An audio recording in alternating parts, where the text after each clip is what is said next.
오늘 우리에게 주시는 하나님의 귀한 말씀은 구약 성경 다니엘서 6장 1절부터 4절까지 말씀입니다. 우리 다 같이 하나님의 귀한 말씀을 한마음 한뜻으로 함께 봉독하겠습니다. 다리오가 자기의 뜻대로 고관 120명을 세워 전국을 통치하게 하고 또 그들 위에 총리 셋을 두었으니 다니엘이 그 중에 하나이라. 이는 고관들로 총리에게 자기의 직무를 보고하게 하여 왕에게 손해가 없게 하려 함이었더라. 다니엘은 마음이 민첩하여 총리들과 고관들 위에 뛰어남으로 왕이 그를 세워 전국을 다스리게 하고자 한지라. 이에 총리들과 고관들이 국사에 대하여 다니엘을 고발할 근거를 찾고자 하였으나 아무 근거 아무 허물도 찾지 못하였으니 이는 그가 충성되어 아무 그릇됨도 없고 아무 허물도 없음이었더라. 아멘. 저는 오늘 함께 봉독한 다니엘서 6장 1절부터 4절의 말씀을 통하여 허물을 찾지 못하였으니 라는 제목으로 여러분들과 은혜 말씀, 우리를 진리로 인도하시는 여정의 말씀을 나누겠습니다. 사람은 완벽하지 않습니다. 사람은 누구에게나 허물이 있습니다. 완벽한 사람이 없다는 것이죠. 아무리 뛰어난 인격을 가진 사람이라 하더라도, 성인 군자와 같은 사람이라 할지라도, 또한 그런 고귀한 마음씨를 행위를 하는 사람이라 할지라도 허물이 있기 마련입니다. 오랫동안 신앙생활을 했고 많은 주변의 사람들로부터 존경받는 사람이라 할지라도, 그러한 삶을 살아낸 분이라 할지라도 허물 없는 생애를 산 사람 아무도 없습니다. 평생을 경건 생활에만 힘쓰며 살아가는 저 산속에 있는 수도사들에게도 허물은 있습니다. 그런데 문제가 있습니다. 그 문제는 무엇이냐? 허물이 있느냐 없느냐가 아닙니다. 자신에게 있는 허물이나 약점에 아랑곳하지 않고 살아가느냐, 아니면 자신의 허물을 감추거나 줄이기 위해서 무던히 노력하거나 애쓰느냐 하는 것입니다. 우리 성도님들은 어느 쪽에 속하십니까? 자신의 약점이나 허물에 아랑곳하지 않고 살아가고 계십니까? 아니면 약점이나 허물을 줄이기 위하여 경건 생활을 비롯하여 기도 생활, 또한 자신의 마음을 가꾸는 노력을 하며 살아가고 계십니까? 오늘 함께 봉독한 구약성경 다니엘서의 이 구약성경의 본문에 나오는 다니엘이라는 사람은 참으로 훌륭한 사람입니다. 본이 되는 사람입니다. 우리 다 같이 오늘 본문 6장 다니엘서 6장 4절의 말씀을 다 같이 읽겠습니다. 이에 총리들과 고관들이 국사에 대하여 다니엘을 고발할 근거를 찾고자 하였으나 아무 근거 아무 허물도 찾지 못하였으니 이는 그가 충성되어 아무 그릇됨도 없고 아무 허물도 없음이었더라. 지금 색깔이 다른 아무 그릇됨도 없고 아무 허물도 없었다는 말씀에 주목하십시오. 성경은 다니엘을 이렇게 말하고 있어요. 바로 이 말씀은 다니엘에게는 그 어떤 허물도 없었다는 얘기가 아닙니다. 다니엘을 고소하려던 사람들의 눈에 다니엘의 허물이 전혀 보이지 않았다는 말씀입니다. 당시 세계 최강국이 있었습니다. 바로 바벨론입니다. 이 바벨론이 이스라엘의 남쪽에 있는 유다를 3번이나 침공합니다. 침공할 때마다 유다의 고급 관리들 그리고 고급 두뇌들을 포로로 끌고 잡아갑니다. 머리가 똑똑한 사람들을 다 잡아가는 거예요. 그래서 다니엘서 1장 1절의 말씀을 우리가 집중적으로 살펴볼 때 근거를 해서 해석할 때 다니엘은 주전 605년 첫 번째 바벨론 침공 때 포로로 잡혀갔던 것으로 보여집니다. 바로 청년 때 잡혀간 거예요. 혈기왕성할 때. 바벨론은 여러 나라를 정복하면서 포로로 잡혀간 왕족과 귀족 중에서 똑똑하고 지혜로운 청년들, 앞으로 미래의 희망들이죠. 새싹들을 뽑아다가 왕립학교에서 3년간 교육을 했습니다. 집중 교육합니다. 바벨론의 교육 문화를 가르치는 거예요. 그 이후 바벨론의 관리로 채용했습니다. 나라를 부강하게 만들기 위하여 이방 나라에서 포로로 끌고 온 똑똑한 자들을 3년 동안 교육해서 인재로 등용한 것입니다. 그때 바벨론 왕립학교에 입학했던 청년들은 보통의 나이가 14살에서 17살까지의 나이로 보여집니다. 그렇기 때문에 바로 이 다니엘이 바벨론의 포로로 잡혀갔을 때 그의 나이가 14살에서 17살 정도 되었다라고 짐작해 볼 수 있습니다. 그리고 오늘 본문은 그 후로부터 70년이 지난 때 일입니다. 70년이 지난 후 일이에요. 싱싱하던, 아주 생글생글하던 청년이었던 때에 바벨론의 포로로 잡혀가서 관리 생활을 시작합니다. 하나님의 지혜를 힘입고 하나님의 은혜를 입었던 다니엘은 아주 젊을 때부터 관리로 등용되어 나라에서 일을 했어요. 이제는 어느덧 머리에 흰소리가 내리는 파파 할아버지가 됐죠. 바로 80을 넘어 90을 바라보는 나이가 되었습니다. 그리고 시대도 바뀌었어요. 막강했던, 권력을 자랑했던 이 바벨론이 허물어져 가는 거예요. 바로 다른 나라 메데와 페르시아라는 나라에 의해서 멸망을 당하고 무너졌던 것입니다. 오늘 우리가 읽은 다니엘서 6장의 말씀은 바로 그런 시대적 배경이 있어서 우리가 생각하고 읽어야 하는 말씀입니다. 80의 중반을 넘어 90을 바라보며 삶을 살았던, 그것도 이방 땅에서 관리로 등용되어 살았던 다니엘이 페르시아의 초대 왕이었던 다리오 왕 때에 다리오 왕에게 채용이 되고 그 나라의 120도를 관리하는 3명의 총리 가운데 하나로 등극한 것입니다. 얼마나 위대합니까? 비록 나이는 많았지만 다리오 왕은 바로 이 다니엘을 전국의 국무총리로 세우려고 계획을 세우고 있었습니다. 왜냐? 너무나도 총명했기 때문입니다. 너무나도 지혜로웠기 때문입니다. 그것을 알아차린 다른 총리들과 고위 관리들이 화가 납니다. 질투합니다. 바로 다니엘을 그냥 놔두지를 않습니다. 바로 다니엘에게 지금 위기가 생겼고 다니엘에게 정치적인 적들이 생긴 것입니다. 여러분, 그렇지 않을까요? 이 다니엘은요, 바벨론 출신이 아닙니다. 메데와 페르시아 사람이 아닙니다. 그래서 바벨론이나 페르시아, 메데 사람이 지켜봤을 때는 이방 민족입니다.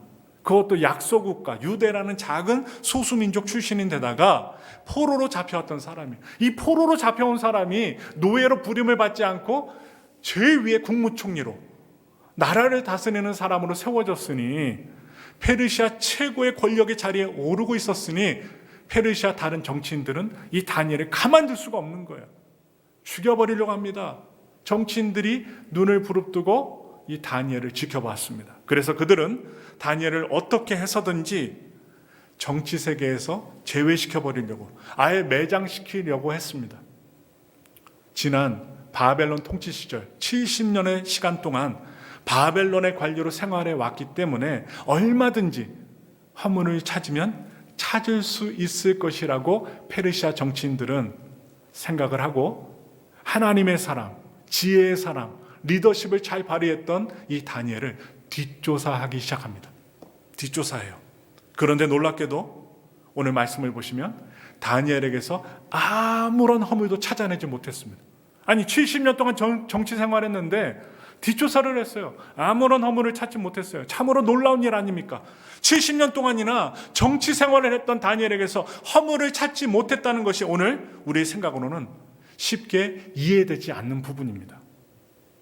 오늘 본문은 왜 다니엘에게서 허물을 찾을 수 없었는지 그 이유를 단 한마디로 이야기해주고 있습니다. 마음이 민첩했기 때문입니다. 우리 다 같이 3절 보겠습니다. 다니엘서 6장 3절의 말씀입니다. 다니엘은 마음이 민첩하여 총리들과 고관들 위에 뛰어남으로 왕이 그를 세워 전국을 다스리게 하고자 한지라. 아멘. 여러분, 마음이 민첩했다는 말은 무슨 뜻을 담고 있을까요? 무슨 의미일까요? 3가지로 요약해서 말씀드릴 수 있어요. 첫째는 정신력이나 판단력이 흐려지지 않고 뛰어났다는 것입니다. 나이가 80이 넘고 90이 되어가는데 판단력이, 정신력이 흐려지지 않았다는 것, 이랬다 저랬다 하지 않았다는 것입니다. 2번째입니다. 탁월한 지도력을 가졌다는 거예요. 나이가 들면 들수록 지혜와 말하는 뽐새나 행동이 아주 훌륭한 지도력을 발휘했다는 거예요. 또한 세 번째로 볼 수 있는 것은 깨끗한 양심과 정의로운 마음을 가진 사람이었다는 것입니다. 그렇기 때문에 흠을 찾을 수가 없었던 것입니다. 흔히 나이가 드시면, 사람이 나이가 들면 기억력이 쇠퇴하고 판단력이 흐려집니다. 그러나 다니엘은 90을 바라보는 나이에도 불구하고 기억력이 쇠퇴하거나 판단력이 떨어지지 않았습니다. 우리 미국 보면 아시잖아요. 뭐 대통령을 보면 아실 수 있어요. 자주 넘어집니다. 이상한 말을 합니다. 그리고 안 했다고 합니다. 그리고 했다고 합니다. 그러니까 백성들이, 미국 사람들이 정신을 못 차리겠어요. 왜? 불안하잖아요. 나이가 80이 되고 막 넘으시니까 판단력이, 기억력이 흐려지는 거예요. 말하는 것도 흐려지고 걷다가 넘어지면서 다리도 막 후들들거리면서 체력이 약화됐어요. 딴 데서 찾아볼 필요가 없습니다. 그런데 이 다니엘은 건강했다는 거예요. 판단력까지, 이 머리까지 총명했다는 것입니다. 그래서 다리오 왕은, 페르시아 왕은 90을 바라보는 나임에도 불구하고 다니엘에게 총리직을 맡기려 하였던 것입니다. 그러면 다니엘이 90이 다 돼가는 나임에도 불구하고 정신력과 판단력이 흐려지지 않을 수 있었던 이유가 궁금해집니다. 그 이유가 무엇일까요? 오늘 본문은 우리에게 두 가지 이유를 제시해 줍니다. 첫째는요, 확고한 신앙입니다. 확고한 신앙. 다니엘은 20살 때, 20살이 되기도 전에 젊은 나이, 아까 14살부터 17살까지의 청년들을 데리고 포로로 잡아갔다고 했잖아요. 바로 20살도 되지 않은 젊은 나이에 바벨론 포로로 잡혀갔습니다. 그때부터 지금까지, 오늘 6장에 나오는 본문에 이르기까지 70년 이상을 그는 변함없는 확고한 신앙으로 살아왔어요. 하나님주의, 유일신주의, 기도하고 영성생활을 게을리하지 않았습니다. 우리가 잘 아시는 것처럼 다니엘서 1장에 보시면 왕립학교에 입학했어요. 다니엘과 세 친구들이. 그래서 다니엘은 우상의 제물이었던 고기와 포도주를 거부합니다. 우리 남성들은 압니다. 중고등학교 때 얼마나 먹는지 모릅니다. 뒤돌아서면 냉장고를 열어요. 왜? 한참 혈기왕성하고 성장할 때이기 때문에 고기를 찾고 우유를 찾고 빵을 찾고 뒤돌아서면 또 먹고 또 먹고 또 먹습니다. 심지어 제 친구 중에는 라면을 혼자서 30개를 끓여 먹었어요. 30개를. 얼마나 혈기왕성하면 그 물에다가 좀 물을 붓고 뜨거운 물을 붓고 계속 끓여 먹습니다. 운동부 선수였는데요. 30개를 끓여 먹었어요. 30개가 뭡니까? 한 박스 혼자 다 먹은 거예요. 중고등학생들에게 피자를 사보신 적 있죠? 한 판 혼자 다 먹어요. 2판 달라고 합니다. 그거 하나 아빠가 엄마가 좀 뺏어 먹으면 눈이 도깨비 눈이 돼요. 왜 내 거 먹냐고. 왜? 그만큼 혈기왕성하다는 거예요. 그 혈기왕성했던 다니엘이 우상의 제물이었던 먹고 싶었던 고기와 포도주를 먹지 않습니다. 거부합니다. 자신의 신앙을 위해서 우상의 제물을 거부했던 것입니다. 한번 생각해 보시기 바랍니다. 나이는요 14살에서 17살 정도의 어린 나이예요. 요즘으로 말하면 중고등학교 학생입니다. 어른들이 그런 학생들을 보고 뭐라고 합니까? 함부로 행동하면 머리에 피도 안 마른 것들이 함부로 행동 안 해 하면서 어떻게 해요? 혼쭐을 내잖아요. 중고등학생 나이의 아이들이에요. 더구나 그는 포로로 잡혀간 사람이에요. 왕립학교에 똑똑해서 들어가긴 했지만 그 학교에서 태교를 당하면, 함부로 순종하지 못해서 따라가지 않아서 태교를 당하면 다른 유대인 포로들과 함께 노예로 살아야 합니다. 대접받지 못해요. 정치인으로 등극하지 못합니다. 포로로 살아야만 합니다. 그런데 다니엘은 차라리 노예로 살지언정 고기 먹지 못해도 신앙을 포기할 수 없다는 아주 단호한 결정을 내립니다. 먹지 않겠습니다. 중고등학생 정도의 어린 청년이 내린 결정이라고 생각할 수 없는 아주 단호한 결정을 다니엘은 청소년 시기 때부터 보여주었습니다. 그리고 그런 신앙을 70년 이상을 지속해 왔습니다. 이랬다 저랬다 신앙이 아니에요. 냄비 신앙이 아닙니다. 뚝배기 신앙으로 70년을 지내왔습니다. 다니엘은 왕 이외에는 그 어느 누구에게도 절하지 못한다, 기도하지 못한다라는 왕의 조서가 내려진 것을 명확히 알았음에도 불구하고 집에 돌아오자마자 평소대로 하나님께 기도합니다. 대적들이 눈을 부릅뜨고 허물을 찾고 있는 그때에도 두려워하지 않고 창문을 열고 예루살렘을 향하여 동방을 향하여 기도합니다. 성경은 이렇게 기록해주고 있습니다. 우리 다 같이 다니엘서 6장 10절의 말씀을 힘차게 읽겠습니다. 다니엘이 이 조서에 왕의 도장이 찍힌 것을 알고도 자기 집에 돌아가서는 윗방에 올라가 예루살렘으로 향한 창문을 열고 전에 하던 대로 하루 3번씩 무릎을 꿇고 기도하며 그의 하나님께 감사하였더라. 여기서 우리가 주목해 봐야 될 말씀이 있어요. 전에 하던 대로예요. 전에 하던 대로. 전에 하던 대로라는 말은 지금까지 쭉 그래왔던 것처럼, 지금까지 너가 행동했던 것처럼 그런 말입니다. 다니엘은 평생 동안 그런 신앙의 삶을 살아왔다는 것입니다. 그런 신앙적인 행동이 발각이 될 경우에는 가차없이 아무리 똑똑하다 할지라도, 정치인이라 할지라도 사자굴에 들어가서 사자밥이 되고 맙니다. 그 사실을 알고 있었어요. 그런데도 그는 자신의 신앙적인 행동을 포기하지 않습니다. 굴복하지 않았습니다.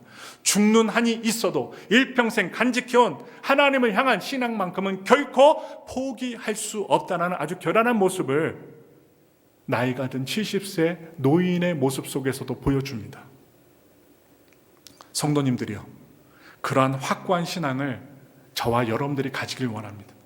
그런 분명한 신앙으로 살면 하나님께서 더욱 큰 은혜를 베풀어 주실 것입니다. 나이가 많아져도 결코 정신력이 흐려지지 않는 경건한 삶으로, 건강한 삶으로 인도해 주실 것입니다.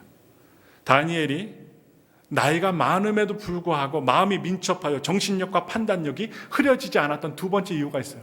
두 번째 이유는 무엇이냐? 깨끗한 삶을 살았기 때문입니다. 다니엘은 이미 바벨론의 느부갓네살 왕, 그 왕이 있을 때부터, 젊었을 때부터 높은 권력의 자리에 있었습니다. 여러분 생각해 보세요. 젊었을 때부터, 청년의 때부터 높은 고위 관리직을 맡고 있었다면 얼마나 교만해질 수 있어요? 권력을 휘두를 수 있습니다. 남들에게 존중받습니다. 뇌물까지 받을 수 있어요. 돈의 유혹이 있었다는 것입니다. 그런, 요즘 말로 하면 그런 돈의 유혹을 무엇으로 말할 수 있는가? 정치 자금입니다. 총리여, 돈을 댈 테니 나를 좀 도와주시오. 정치 자금을 대줄 수 있어요. 바로 권력의 자리에서는 그 권력을 유지하기 위해서 더 높은 권력을 얻으려는 욕심 때문에 정치 자금이 오갈 수밖에 없습니다. 비자금이죠. 어두운 돈입니다. 더구나 다니엘과 같이 높은 자리에 있다면 다니엘에게 줄을 서서 자신의 친척이나 자녀들을 출세시켜 보려는 사람들이 뇌물을 주고 또한 유혹할 것입니다. 바로 정치적인 로비가 많았으리라 생각이 되어집니다. 어디 정치자금뿐일까요? 때로는 재물의 유혹으로, 때로는 성적인 유혹으로, 때로는 위협을 가하는 것으로 다니엘에게 대적들이, 아니면 출세하고자 하는 사람들이 유혹하며 접근했을 것입니다. 그러나 다니엘은 자신의 출세를 위해서 뇌물을 받은 적도, 준 적도, 로비를 한 적도 없었습니다. 하나도 없었어요. 그렇기 때문에 찾지 못했다는 것입니다. 또 다니엘이 정적들로부터 참소를 당할 때에는 여러분, 바벨론 제국이 무너지고 페르시아 제국이 들어설 때입니다. 처음부터 깨끗한 삶을 살았기 때문에 다니엘의 이 정치 생명이 70년이나 지속될 수가 있었는데, 새로운 나라가 등장했어요. 여러분 역사를 공부해 보셔서 압니다. 새로운 나라가 등장하고 정복하게 되면 보통은 전에 있던 나라에서 정치하는 사람들을 다 죽여버립니다. 왕도 죽입니다. 그리고 죽이지 않으면 멀리 쫓아내버려요. 왜 그럴까요? 그런 사람을 놔두었다가는 혁명을 일으키거나 큰 낭패를 보는 경우가 많기 때문에 전에 정치를 하였던 사람들을 다 죽이거나 왕도 죽이고 왕자도 죽이고 다 쫓아버립니다. 그런데 정권이 바뀐 것이 아니라 나라가 바뀌었는데도 다니엘은 새로운 나라에서 총리로 등용이 된 것입니다. 얼마나 신기한 일입니까? 멸망한 나라인 바벨론 제국에서 총리까지 했던 바로 그 사람을 새로운 제국인 페르시아에서도 총리로 임명했습니다. 그냥 지나치게 우리가 성경을 읽을 수가 있지만 연구를 하고 공부를 해보면 아주 신묘막측한 일입니다. 아마 사상 유례 없는 일이 될 것입니다. 무엇이 다니엘로 하여금 그렇게 바벨론에 있어서 페르시아 제국이 세워짐에도 불구하고 총리의 자리에 앉게 하였을까요? 그것은 다니엘이 깨끗했기 때문입니다. 깨끗했어요. 깨끗한 삶을 살았기 때문에 모두에게 인정을 받았던 것입니다.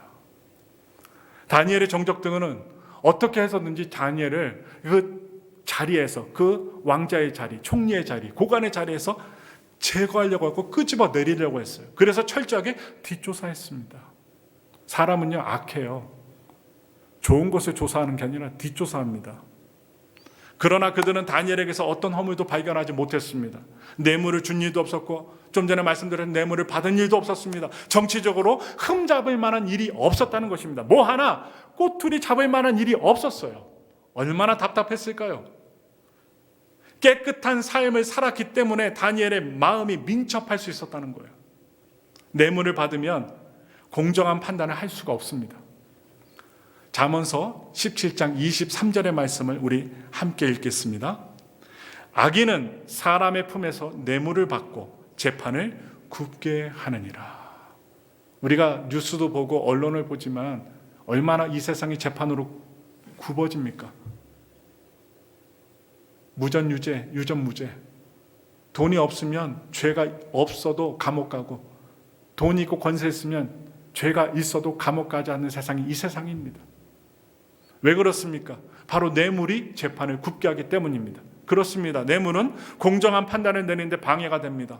다니엘이 바로 다른 정치인들처럼 뇌물을 받고 공명정대하게 판단하지 못하고 비리 정치인 가운데 하나가 되었다면, 비리 정치인이었다면 그는 총리의 자리에 있을 수가 없었을 것입니다.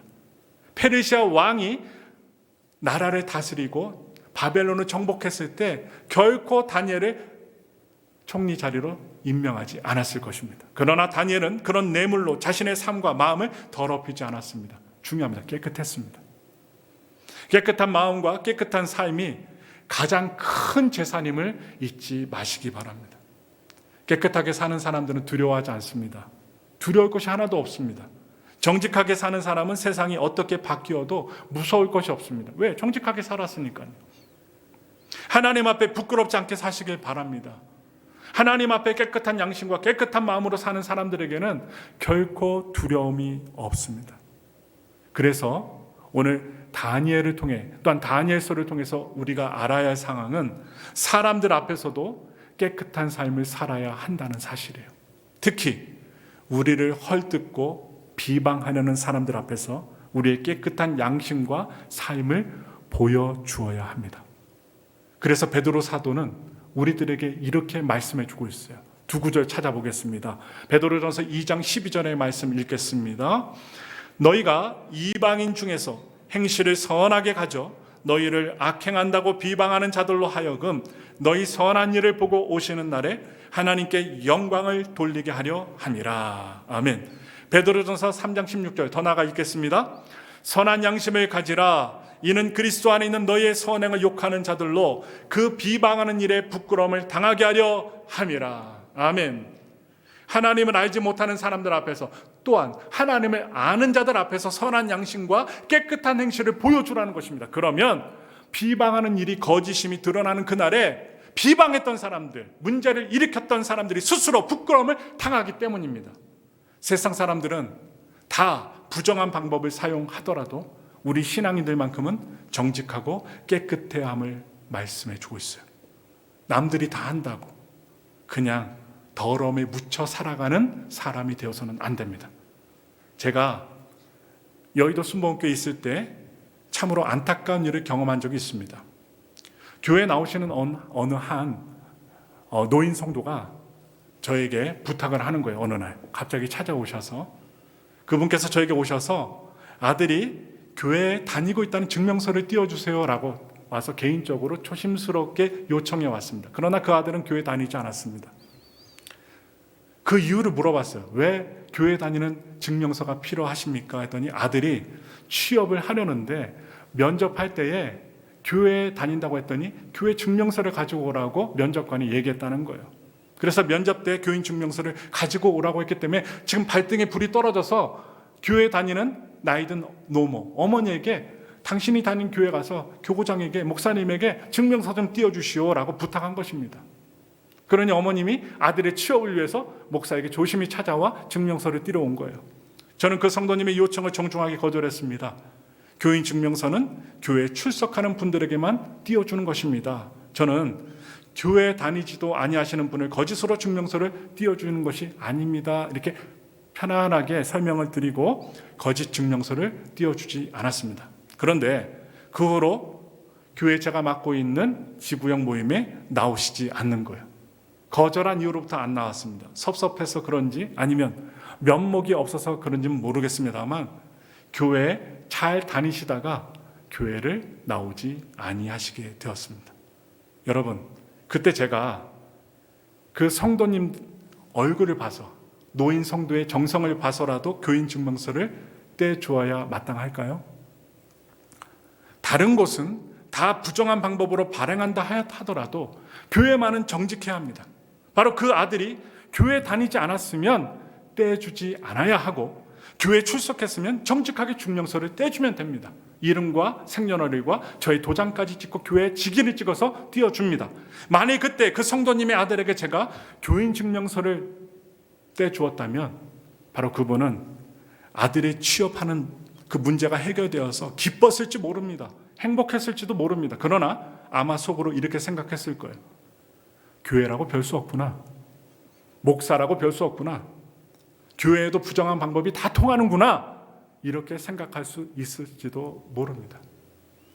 그때는 좀 섭섭한 마음이 들지도 몰라도 교회는 정직해야 됩니다. 하나님 앞에서나 사람 앞에서 깨끗하고 정직하게 살라고 가르치는 교회가 부정한 방법을 사용한다면 교회가 교회다울 수 있겠습니까? 그럴 수 없다는 거예요. 그게 과연 하나님이 기뻐하시는 일이 될까요? 성도님들이요, 우리가 먼저 깨끗하고 정직하게 살아야 합니다. 때로는 정직하게 산다고 하는 것 때문에 손해를 봐요. 정직하게 하면 손해봅니다. 하나 더 먹을 거 못 먹을 때가 있어요. 이익을 못 볼 때 있습니다. 그래도 정직하게 사는 것이 신앙인답게 사는 것입니다. 여기서 우리가 더 한 가지 생각해 보아야 할 내용이 있습니다. 그건 우리 인간들이 죄성 때문에 다른 사람의 허물을 찾아내려는 못된 습성이 있다는 거예요. 좋은 것을 칭찬해주고 아껴주고 교회를 자랑하고 성도가 성도들끼리 더 칭찬해주고 잘하는 것을 격려해주는 것보다는 나쁜 것을 흠집을 갖다가 찾아내서 소문내는 그러한 못된 습성이 있어요. 다니엘의 정적들은 다니엘을 제거하기 위해서 다니엘의 허물을 들추어내려고 무던히도 노력했습니다. 성경을 보세요. 무던히도 노력합니다. 그러나 결국 밝혀내지 못했습니다. 오늘날 우리 주변에도 우리의 허물을 들춰내려고 안다라는 무리가 있을 수 있습니다. 첫째는 마귀요, 둘째는 사람입니다. 마귀는 사람을 이용해서 그런 일을 벌입니다. 바로 마귀의 조종을 받는 그런 무리들 앞에 우리의 허물을 보여주지 말아야 합니다. 들키지 말아야 돼요. 또한 들키지 않기 위해서라도 또한 깨끗하게 또한 하나님 앞에서 바른 삶을 살아야 돼요. 예수 믿는다는 이유 하나 때문에 꼬투리를 잡기 위해서 우리를 뒷조사하는 사람도 있을 수 있어요. 여러분, 예수 믿는 사람들 작은 실수 하나 가지고 침소봉대, 이 침소봉대라는 한자 성어가 뭡니까? 여러분, 바늘을 봤는데요, 몽댕이라고 얘기하는 거예요. 바늘을 보여줬는데 저 사람 몽댕이 갖고 나를 위협한다 얘기하는 게 침소봉대입니다.